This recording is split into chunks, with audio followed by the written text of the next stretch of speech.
अच्छा भैया, आज पूरे उत्तर प्रदेश में एक ही आवाज गूंज रही है।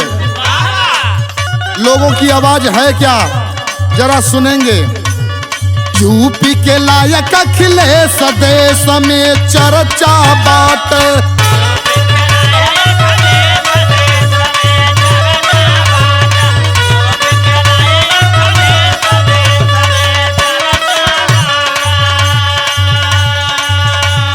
चर्चा बात, चर्चा बात।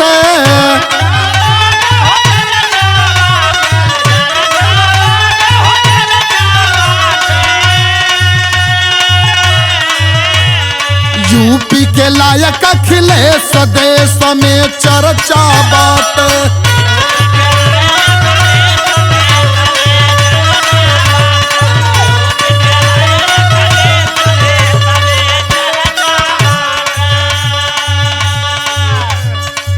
आज पूरे प्रदेशवासियों की एक आवाज है। लोग कह रहे हैं, क्या कह रहे हैं? जय दिन ताज भैया उनके बधाई,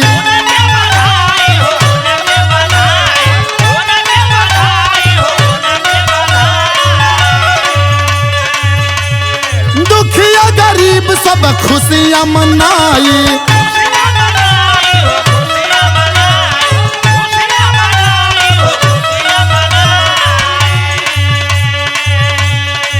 वही ककटी है कलेश देश में चर्चा बात।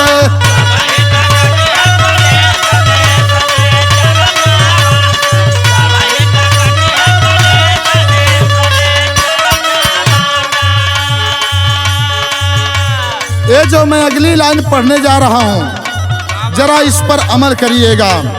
क्या सबसे निहोरा बट बात मोरा माना,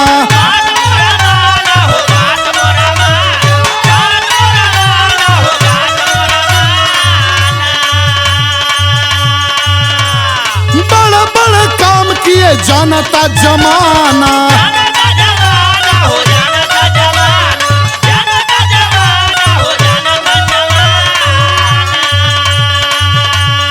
केहुए के देहल न ठेस देश में चर्चा बात।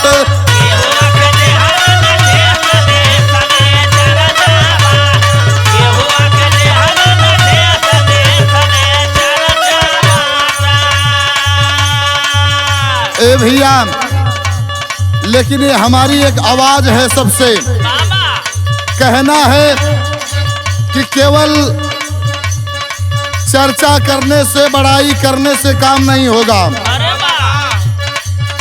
अब सबको जगाना है, बताना है और करना है क्या? भर के उमंग अब कर तैयारी,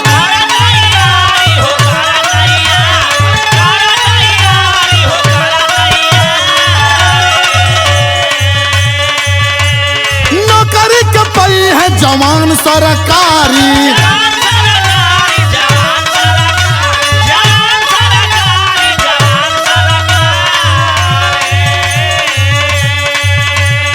आज तक है उपदेश देश में चर्चा बात।